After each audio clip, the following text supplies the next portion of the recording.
मधुर व्यवहार। सम्मल राजा का राजा बहुत ही धार्मिक और प्रजापालक था। उसके राज्य में बड़ी सुख शांति थी।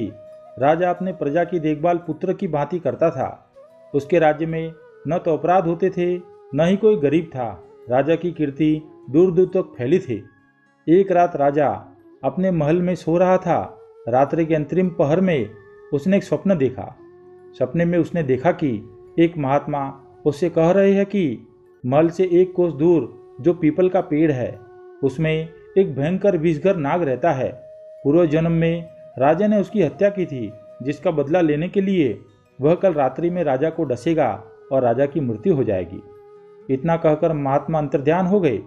सुबह राजा की नींद खुली तो उसे वह स्वप्न याद आया। राजा का प्रधानमंत्री विद्वान एवं बुद्धिमान था। राजा ने तुरंत प्रधानमंत्री को बुलवाया। प्रधानमंत्री ने उपस्थित होने पर राजा ने उसे पूरी घटना बताई। विद्वान प्रधानमंत्री ने राजा से कहा, महाराज, रात्रि के अंतिम प्रहर में देखे गए स्वप्न प्रायः सत्य होते हैं, अतः इस विषय में गंभीरतापूर्वक विचार करना चाहिए। राजा ने कहा, आप ही कोई उपाय बताइए।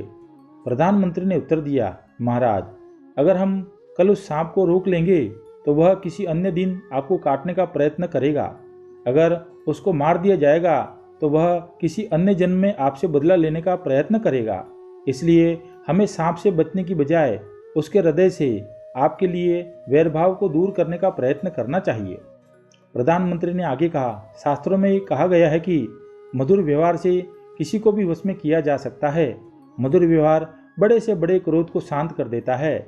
इसलिए हमें उस सांप के साथ मधुरतापूर्ण व्यवहार करना चाहिए, जिससे उसका क्रोध शांत हो जाए और वह आपसे शत्रुता छोड़ दे। राजा को अपने प्रधानमंत्री पर पूर्ण विश्वास था। उसने प्रधानमंत्री के कहे अनुसार सांप से मधुर व्यवहार करने का फैसला लिया। राजा ने अपने महल से लेकर सांप के बिल तक पूरे रास्ते को सुगंधित फूलों से सजवा दिया। जगह जगह पर चांदी के कटोरे में दूध रखवा दिया।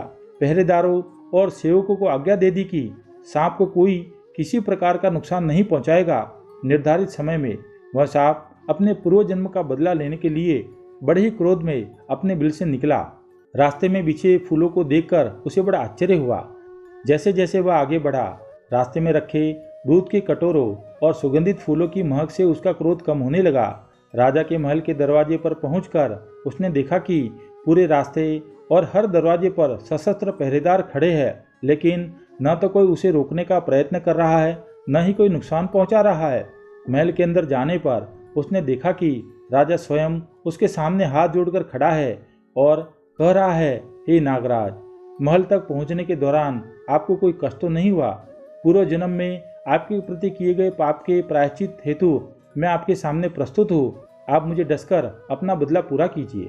सांप राजा के द्वारा किए गए व्यवहार से बहुत प्रभावित हुआ और बोला, हे राजन, शत्रु के साथ भी आपने जो मधुरतापूर्ण व्यवहार किया है उससे मैं बहुत प्रसन्न हूँ। आप जैसे योग्य और धर्मात्मा राजा को मृत्यु देकर मैं स्वयं पाप का भागी नहीं बनना चाहता। सांप ने आगे कहा, हे राजन, इसलिए मैं पूर्व जन्म में किए गए कृत्य के लिए आपको क्षमा करता हूँ और आपके इस मधुर व्यवहार के लिए उपहार स्वरूप आपको यह बहुमूल्य नागमणि भेंट करता हूँ। इतना कहकर उसने अपनी नागमणि निकालकर राजा के सामने रख दी और चुपचाप वहाँ से चला गया। कहानी की सीख, मधुर व्यवहार हमें यह सिखाती है कि अपने मधुर व्यवहार से हम अपने शत्रुओं का भी हृदय परिवर्तन कर सकते हैं। विपरीत परिस्थितियों को भी हम अपने मधुर व्यवहार के द्वारा अपने पक्ष में कर सकते हैं।